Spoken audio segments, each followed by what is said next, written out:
Welcome back to Full Court Femmes. Before we get started, I want to start here, not with Hartford, not with UConn, but with the number of the moment. My favorite number, and it should be yours too, the number 13. All right, Erin, before we get to number 13, I want to start with the number 24. While you guys are enjoying yourselves out in California, we got 24 inches of snow here in New York. So if we're a little tired tonight or if we're a little happy, bear with us because we had the snowcopolis, whatever they call it. But let's get back to the number 13. 13 straight wins, Erin. At some point, you stop saying streak and you start saying standard. First place, Caroline, in the Big East, up to number 15 nationally, and UConn dropped to number 6. Now they head to Hartford and the rematch, and that first place title is in a defensive position. Which means this is no longer, can they beat UConn? It's, are they the team to beat? And it looks like they are. Let's go back to Saturday. St. John's 81, Creighton 52. The team that beat UConn lost handedly to St. John's. Now, Annie, you said 80-70. That I did. I'll take the win. But what I didn't predict was defensive suffocation. Well, that wasn't just control, Annie. That was identity on film. Creighton shot 33% from the field and finished below 0.85 points per possession. That's elite defensive territory. And it wasn't bad luck. It was hands. It was length. It was switching without panic. Josh Dix, quiet. The interior touches, disrupted. That's not accidental. That's preparation. Here's what makes St. John's team dangerous right now at this moment. You actually don't know who's going to lead the team in what game. Dylan Darling can lead in scoring, but it doesn't have to be him. That's depth. That's trust. There's no hero ball. Zuby Ejiofor and Bryce Hopkins was steady again, physical on the glass, comfortable passing out of doubles. The Johnnies don't need 30 from anyone these days. They simply need alignment. And lately, they have had it. So let's run it back with the numbers. You know the numbers we love, those bold and busted predictions. First one, St. John's wins the turnover margin by 5 or more. They finished plus 7. Creighton turned it over 17 times. St. John's committed just 10. That's 7 extra possessions. And against a team that averages amongst the lowest turnover rate in the Big East. And here's the layer. Those turnovers, Erin, turned into 18 points. Well, let's see how we did with prediction number 2. Hold Creighton under 1.05 points per possession. They finished under 0.85 points per possession, Erin.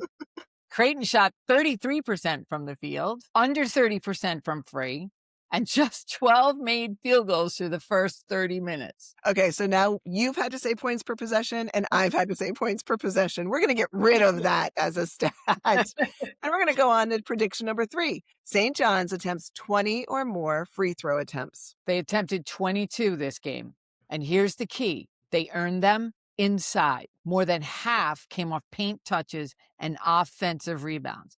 That tells you they didn't drift perimeter once they built the lead. They attacked. Prediction number 4, St. John's records 15 or more assists. They finished with 17 assists, Erin, on 28 made baskets. That's over 60% assist rate. And the last one, the one for the gold, just like the U.S. hockey players. Prediction number 5, St. John's wins the paint by double digits. They won the paint 40-22, plus 18. That's not matchup hunting, Erin. That's interior ownership. Caroline, and this is the important part. Every one of those predictions connects. Turnovers created volume, volume plus rebounding created free throws. Free throws and paint scoring built the lead. Assists made it sustainable. And now we go to Hartford. And Hartford isn't just a road game. It is pressure layered on pressure. UConn just beat Villanova, Erin. They stabilized. They know exactly what this game means. Because that first meeting wasn't fluky. St. John's beat UConn 81-72 at the Garden. That's not emotion. That is simply execution. UConn shot efficiently, over 50%, but St. John's had more possessions, and that's the story. Turnovers plus rebounds equals volume. Volume wins games. Zuby, 21 points, 10 rebounds, 7 assists. That's command. That's not a heater. That's control. And what changes in Hartford? The building changes. The whistle changes. The energy changes. And UConn protects the ball better. They're not turning it over 15 times at home without adjustment. So St. John's has to manufacture discomfort again, but differently. Let's start with solo ball. When he hits 2 in a row, that building flips. In the first game, he finished with 16 points, but here's the detail. 9 of those came in short bursts. He shot efficiently, but he didn't control tempo. And that's the difference. If he strings together back-to-back threes in Hartford, now the crowd participates. And then there's Terrace Reed. He had 9 rebounds in the first meeting, 3 offensive. Those 3 didn't change the game. But 4 or 5, that's a swing, because second chance points in Hartford feel louder. If Reed starts living on the glass, momentum shifts without a single made jumper. And Hartford will speed things up, and that's when games flip. Let's get into the keys to the game, Erin. All right. Key number 1, finished possessions. Defensive rebounding cannot slip. 1 extra UConn possession at home feels like 3. Key number 2, force 14 or more turnovers.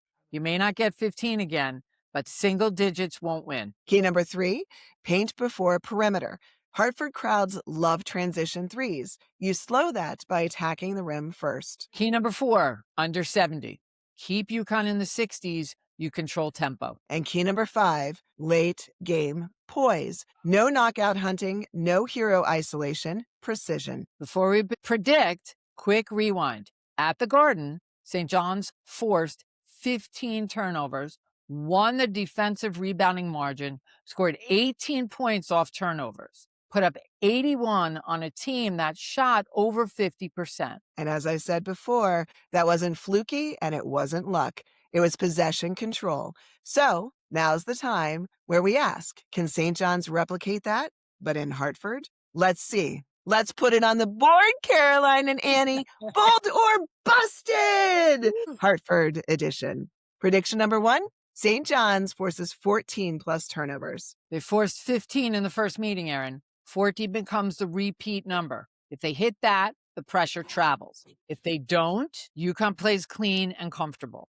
Prediction number 2, St. John's wins the defensive rebounding margin by 4 or more. They own the glass the first time. Hartford feeds off second chances. +4 isn't flashy. It's control. Prediction number 3, St. John's holds UConn under, oh God, here we go again, Caroline, 1.05 points per possession. UConn shot efficiently at MSG, Erin. St. John's just limited possessions. Me too. Under 1.05 means they're dictating pace again. That's defensive maturity. All right, prediction number 4. My guy Zuby posts 18 or more points and 9 or more rebounds. All right, that's not a bad prediction because he went 21-10 in that first meeting. If he's near that again, interior control holds. If he's quiet, that's adjustment. On to the last one.